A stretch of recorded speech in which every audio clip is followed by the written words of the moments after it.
तो hello friends, आज के इस लेक्चर में क्लास 10th के क्वाड्रेटिक इक्वेशन के टॉपिक देखेंगे क्या, जिसमें roots of quadratic equation find करने के लिए बोलता है। मतलब मूल क्वाड्रेटिक इक्वेशन का द्विघात समीकरण का मूल ज्ञात करने के लिए बोलता है। और ये जो फाइंड करेंगे ये रूट्स इनका हम मतलब मूल जिसका इनका फाइंड करेंगे वो फैक्टराइजेशन मेथड से मतलब गुणनखंड विधि से फाइंड करेंगे। तो इसमें हम क्वेश्चन बनाना ज़्यादा इम्पोर्टेंट नहीं रखता है, क्वेश्चन किस तरह से बन रहा है, किस तरह से इसमें सारा चीज़ हो रहा है वो देखना इम्पोर्टेंट रखता है। तो उसी स्टेप को हम ध्यान में रखते हुए अच्छे से करते हैं और आप ध्यान देकर जरूर समझिएगा। ठीक है, चलिए स्टार्ट करते हैं। क्वेश्चन लिया हुआ हूँ मैं। क्वेश्चन ये है कि x² - 3x - 10 = 0, ये क्वाड्रेटिक इक्वेशन दिया हुआ है और इसका हमें रूट्स फाइंड करना है, मतलब इसका हमें मूल निकालना है गुणनखंड विधि से। ठीक, अब देखते हैं क्या करना है। अपने को सॉल्यूशन यहाँ कर लेंगे। ठीक, सॉल्यूशन यहाँ कर लेते हैं और एक बार अगेन इस क्वेश्चन को अपने से बार लिख लेते हैं। ठीक है, 0 है। ठीक, ओके। तो अपने को अब एक चीज़ देखना है कि ये जो कांस्टेंट वाला पार्ट है और जो जिसमें पावर है स्क्वायर लगा हुआ है, क्वाड्रेटिक इक्वेशन तो सेकंड पावर ही होगा ना, तो इन दोनों को गुना करके देखना है। रफ में यहाँ करता हूँ मैं, ये ट्रिक है, इससे किसी भी तरह का क्वेश्चन बन जाएगा। ठीक है, तो गुना करते हैं। क्या क्या है, -10 कांस्टेंट में क्या है -10 गुना किसको करना है, जो वेरिएबल है, वेरिएबल में वो भी क्वाड्रेटिक वाला। ठीक है, तो वेरिएबल में क्वाड्रेटिक वाला कौन सा है, स्क्वायर। ठीक, वेरिएबल तो ये भी है लेकिन इस पर पावर 1 है, लेकिन क्वाड्रेटिक वाला पावर 2 वाला हमें देखना है। ठीक है, इस पर पावर 2 रहे, इन दोनों को ले लिए। मतलब कांस्टेंट जो भी आपको क्वाड्रेटिक इक्वेशन दिया रहेगा उसमें ये सब चीज़ प्रेजेंट रहेगा, भले ही न्यूमेरिकल वैल्यू लग रहे हैं। तो कांस्टेंट को क्वाड्रेटिक वाले वेरिएबल से गुना करते हैं, देखने करने पे देखते हैं क्या आता है, -10x² आता है। ठीक, ये आया। इससे आपको आइडिया मिल जाता है कि आपको क्या करना है। ठीक है, इसलिए मैं ऐसा किया हूँ। तो -10x² आया।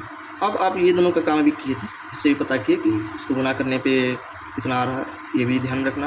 ये आपको रफ में करना है, इसको दिखाने की कोई ज़रूरत नहीं है। ठीक है, अब बचा बीच वाला ये पार्ट।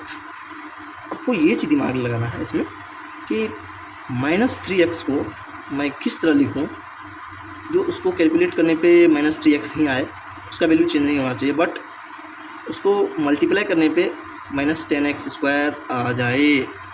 दिमाग लगाइए किस तरह से लिखा जा सकता है। तो माइनस को भी रहने देते हैं। ठीक है, माइनस को भी रहने देते हैं और एक बार 10 का जो है ना, पहले इसको देख सकते हैं कौन कौन सा फैक्टर में टूट सकता है। तो 10 का केवल 10 लिखा हुआ है यहाँ पे, उसका हम एलसीएम लेते हैं। तो फर्स्ट में 2 से 5, तो इसका 2 ही आता है बस, 2 5। समझे?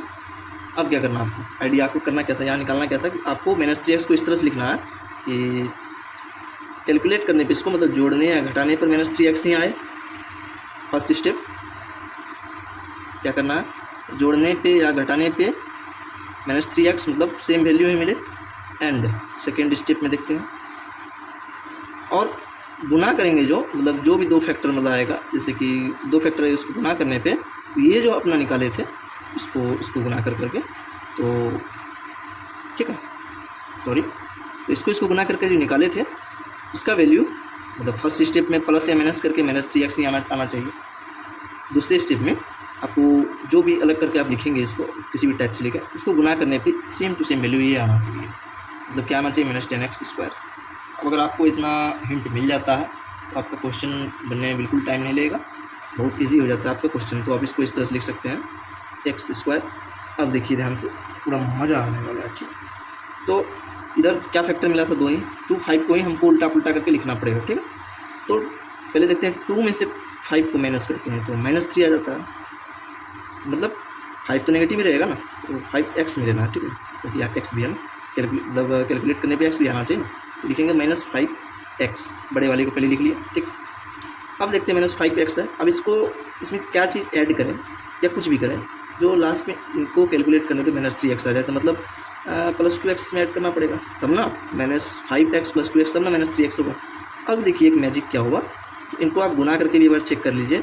-5x × 2x करेंगे तो यही आएगा। कैसे आएगा देख लेते हैं, -5x × 2x, तो 5 दूनी 5 2 10, माइनस तो यहाँ रह ही जाएगा, एक्स इंटू एक्स स्क्वायर क्या आया -10x² -10x² ये आ चुका है। अब ये जो इसको तो ये एक्सटेंड करके लिखे हैं -5x + 2x, हम क्या बोले थे इसको कैलकुलेट करने में वैल्यू यही है, कैलकुलेट करेंगे अगर तो वैल्यू यही आएगा, बट इसको मल्टीप्लाई करने पे ही आएगा। और इसके अलावा जो बचा हुआ है वो लिख लेते हैं कांस्टेंट वाले पार्ट। अब बहुत ईजी हो गया, ठीक है।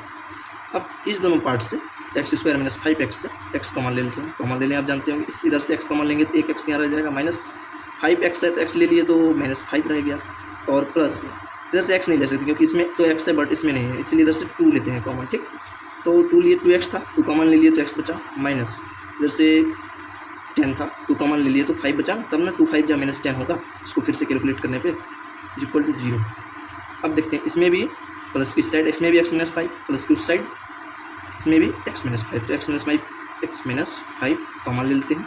x - 5 जब हम कॉमन ले लेंगे तो क्या बचा यहाँ, या तो x - 5 चला गया तो यहाँ बचा x, और यहाँ भी x - 5 चला गया तो यहाँ बचा 2, प्लस में यहाँ पे 2 इक्वल टू 0, ठीक है, 2 इक्वल टू 0।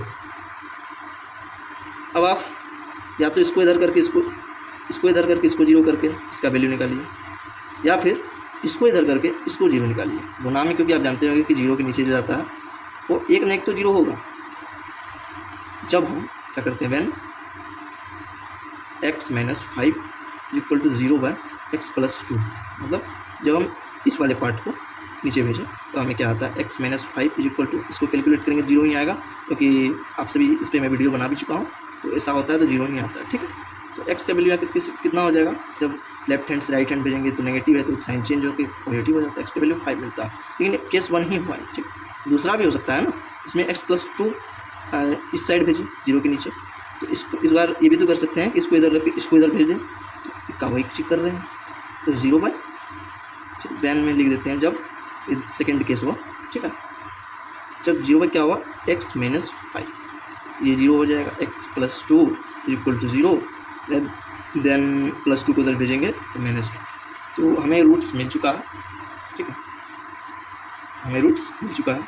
इसका आंसर में लिखेंगे रूट्स हमें क्या मिला, 5 और -2, और ये आपका आंसर हो जाएगा। मतलब इससे क्वेश्चन आने का 100% चांस रहती है हर एग्जाम में क्लास 10 बोर्ड्स के। तो आपको एक ऐसा क्वेश्चन दे रहा हूँ मैं, इसका सॉल्यूशन करके अगर आप आंसर इसका भेजना है इसका कमेंट्स में, और अगर नहीं हुआ तो मैं इसको बना करके भेज दूँगा, ठीक। एक क्वेश्चन आपके लिए होमवर्क में, x² - 5x + 6 इक्वल टू 0, ये होमवर्क क्वेश्चन। तो मिलते हैं अगले वीडियो में किसी नए कॉन्सेप्ट के साथ।